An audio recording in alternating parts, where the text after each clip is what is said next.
বীজপুর স্কুলের দশম শ্রেণীর ছাত্রছাত্রীরা, আশা করি তোমরা সবাই ভালো আছো এবং এই জটিল মুহূর্তে যে লকডাউনটা চলছে সেটাকে তোমরা সঠিকভাবে মেনে চলছো।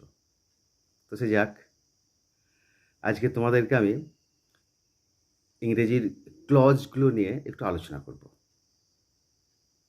তার আগে আমি কতগুলো বাক্য তোমাদেরকে বলি বা সেন্টেন্স কতগুলো বলি। যেমন, they play football which is new. আবার, he has bought an umbrella which is black in colour. আবার, he is my friend who is not a liar. দেখো, তিনটে বাক্যতেই দুটো করে অংশ রয়েছে, পার্ট, দুটো করে পার্ট রয়েছে। একটা হচ্ছে, দেখো, প্রথম বাক্যে দে প্লে ফুটবল একটা পার্ট, হুইচ ইজ নিউ এটা আর একটা পার্ট। দ্বিতীয় বাক্যে হি হ্যাজ বট অ্যান আমব্রেলা এটা একটা part, which is black in colour এটা আর একটা পার্ট। আবার, হি ইজ মাই ফ্রেন্ড একটা part, who is not a liar সেটা আর একটা পার্ট। প্রত্যেকটা বাক্যেই তাহলে দুটো করে পার্ট রয়েছে এবং দেখো, প্রত্যেকটা বাক্যেই একটা করে সাবজেক্ট আছে।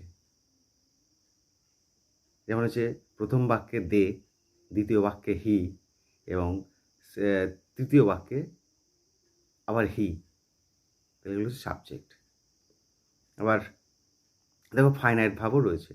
প্রথম বাক্যে প্লে, দ্বিতীয় বাক্যে হ্যাজ বট, তৃতীয় বাক্যে ইজ, ফাইনাইট ভাব। আর পরের অংশগুলো দেখো, হুইচ, হুইচ, হু, সাবজেক্ট। আবার ইজ, ইজ, ইজ, তিনটি ইজ এবং সেগুলো হচ্ছে ফাইনাইট ভাব। এবং সেন্টেন্স তাহলে সমস্ত অংশগুলোই কতগুলো শব্দের সমষ্টি রয়েছে।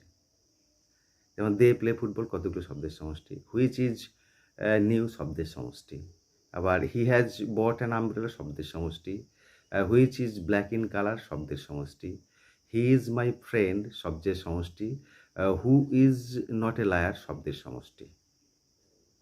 এবং দেখো, প্রত্যেকটা বাক্য মিলে একটা বৃহত্তর বাক্য গঠন করেছে। এরা সবাই মিলে একটা বৃহত্তর বাক্য, দুটো পার্ট মিলে একটা বৃহত্তর বাক্য গঠন করেছে। তাহলে এর থেকে আমরা ক্লজের সংজ্ঞাটা একটু তৈরি করে নিতে পারি। কী করে বলবো না, clause is a group of words having a subject and a finite verb of its own, but forming the part of a larger sentence. তাহলে clause is a group of words having a subject and a finite verb of its own, but forming the part of a larger sentence. অর্থাৎ clause হলো কতগুলি শব্দের সমষ্টি যার একটি subject এবং একটি ফাইনাইট ভার্ব রয়েছে এবং যা একটি বৃহত্তর বাক্যের অংশ। তাহলে এর থেকে ক্লজের বৈশিষ্ট্যগুলো আমি বার করে নিতে পারি। 1 নম্বর কি না, clause is a group of words. 2 number কি, ক্লজ হ্যাজ এ সাবজেক্ট, ক্লজের একটা সাবজেক্ট আছে। 3 নম্বর কি, it has a finite verb, একটা ফাইনাইট ভার্ব থাকবে। আর একটা কি না, it is a part of a larger sentence. তাহলে বৈশিষ্ট্যগুলো একে একে বলছি, আবার বলছি না। 1 নম্বর বৈশিষ্ট্য হচ্ছে clause is a group of words. 2 number বৈশিষ্ট্য হচ্ছে ইট হ্যাজ এ সাবজেক্ট।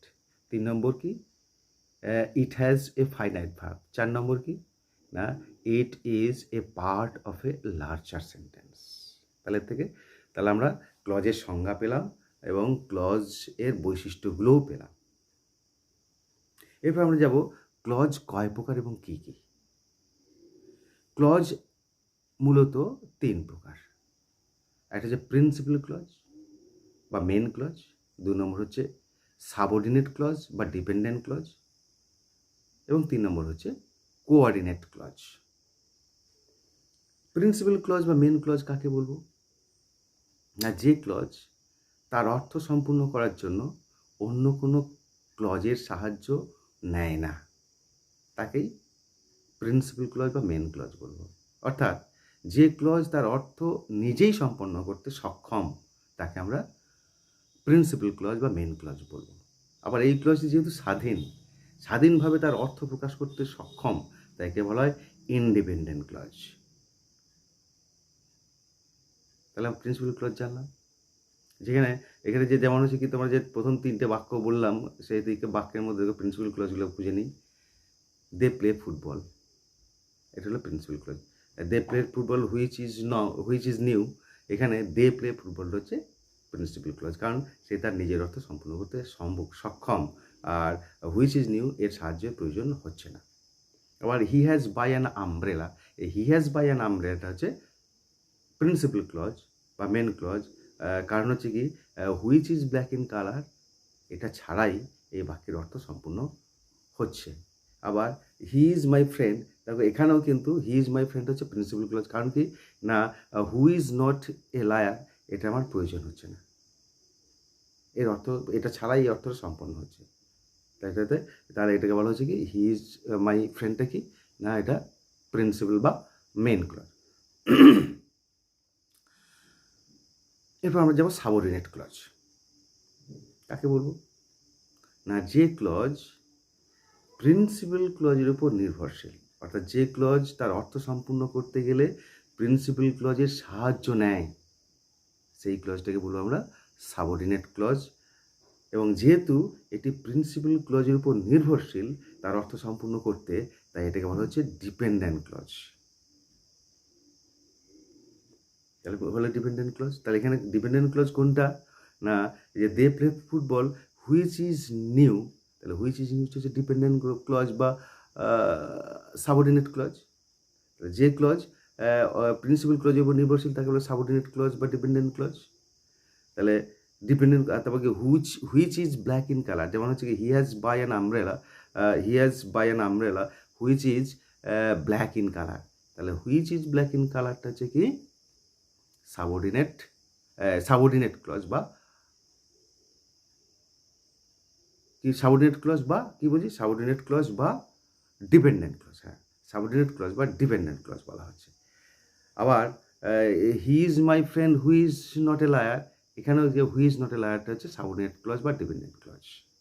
তাহলে এই সাবঅর্ডিনেট ক্লজ আবার কতগুলো ভাগে বিভক্ত, সেগুলো কি কি না, সাবঅর্ডিনেট নাউন ক্লজ বা nominal clause, subordinate adverb clause বা অ্যাডভার্বিয়াল ক্লজ, আর সাবঅর্ডিনেট অ্যাডজেক্টিভ ক্লজ বা রিলেটিভ ক্লজ। তাহলে সাবঅর্ডিনেট নাউন বা নমিনাল ক্লজ নিয়ে আজকে আমরা আলোচনা করব। তাহলে সাবঅর্ডিনেট নাউন ক্লজ কাকে বলবো না, যে ক্লজ বাক্যে নাউনের কাজটি সম্পন্ন করে, যে ক্লজ বাক্যে নাউনের কাজটি সম্পন্ন করে তাকে আমরা বলবো সাবঅর্ডিনেট নাউন ক্লজ, তাকে আমরা বলবো সাবঅর্ডিনেট নাউন ক্লজ।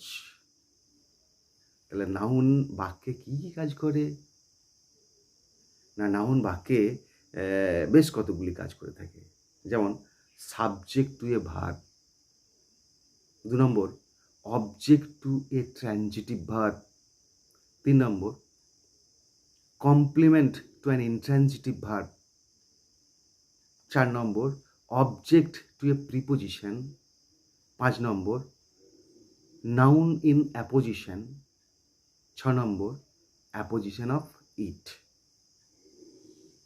আরও একটা হয় অ্যাপোজিশন, আরেকটা হয় যে কমপ্লিমেন্ট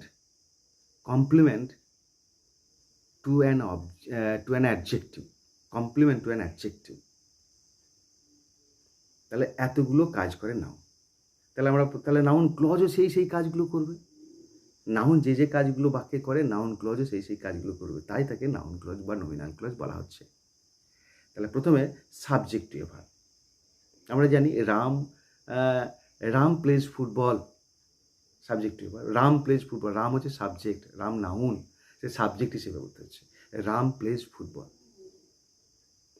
তাহলে রামটা হলো সাবজেক্ট, তাহলে subject to a verb, subject to the verb play ভার্বের সাবজেক্ট হচ্ছে রাম। তাহলে আমরা এভাবে ক্লজটা বলতে পারি কীরকম না, that Ram is a good boy is not to me, that Ram is a good boy is not to me. তাহলে that Ram is a good boy হচ্ছে কি, এটা হচ্ছে সাবঅর্ডিনেট নাউন ক্লজ। কার না, সাবঅর্ডিনেট নাউন ক্লজ কেন না, ইজ এই ভার্বটার সাবজেক্ট হিসেবে ব্যবহৃত হয়েছে, ইজ এই ভার্বটার সাবজেক্ট হিসেবে ব্যবহৃত হয়েছে, তাই এটা সাবঅর্ডিনেট নাউন ক্লজ।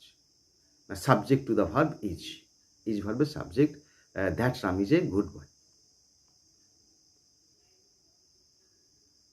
আবার that Ram is a good, আবার হচ্ছে কি, when he will come, when he will come, when he will come is not certain, when he will come is not certain. তাহলে when he will come is not certain, তাহলে is এই ভাবটার subject হচ্ছে when he will come, তাহলে when he will come is not certain. তাহলে এইটা হচ্ছে কি, এইটা হচ্ছে subject to the verb is, when he will কামটা হচ্ছে subject to the verb is, তাই এটা হচ্ছে সাবঅর্ডিনেট নাউন ক্লজ। কেন, এর সাবজেক্ট হিসেবে ব্যবহৃত হয়েছে ইজ ভার্বের, তাহলে সাবজেক্ট টু এ ভার্ব হলো। এবার object to a transitive verb, object to a transitive verb 2 নম্বর। তাহলে ট্রানজিটিভ ভার্ব কাকে বলবো না, যে ভার্বের অবজেক্ট থাকে তাকে আমরা ট্রানজিটিভ ভার্ব বলবো। The verb which has an object is called transitive verb. যে ভার্বের অবজেক্ট আছে তাকে আমরা ট্রানজিটিভ ভার্ব বলবো। বাংলায় যেটাকে বলে সকর্মক ক্রিয়া, যার কর্ম আছে তাকে সকর্মক ক্রিয়া বলবো।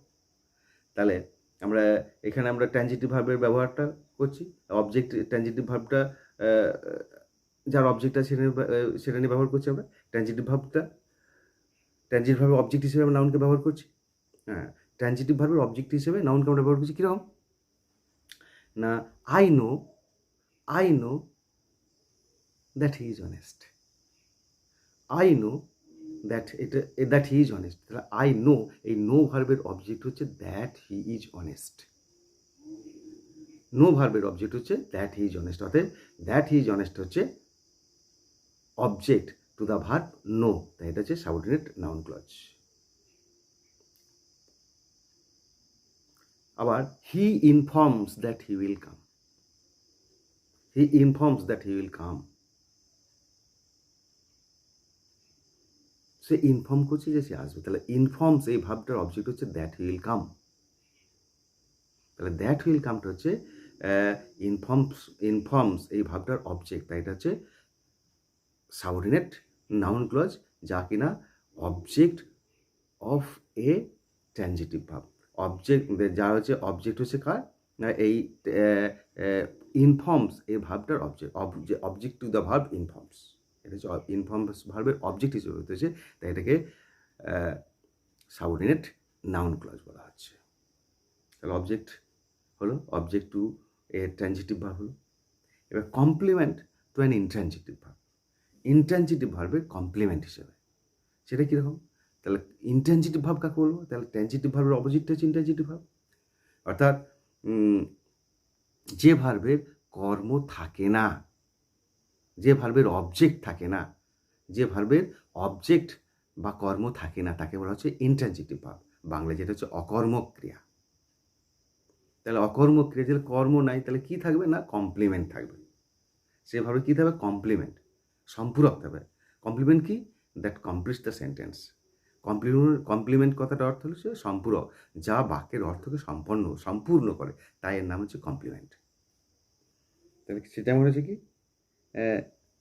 দিস ইজ রাম, এই হয় রাম, তাহলে রামটা হচ্ছে নাউন, কিন্তু কী হিসেবে এখানে অবজেক্ট নয়, কিন্তু ইজ ভার্বের অবজেক্ট, এটা ইজ ভার্বের কমপ্লিমেন্ট, কারণ ইজটা হচ্ছে ইনট্রানজিটিভ ভার্ব। তা সেরকমভাবে আমরা বলতে পারি this is what I want, this is what I want, the truth is he is dead, the truth is he is dead.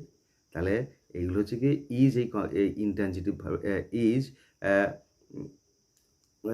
Is ভার্বের, sorry the truth is he is ডেডটা আমি ভুল বললাম, the truth is he is dead নয়,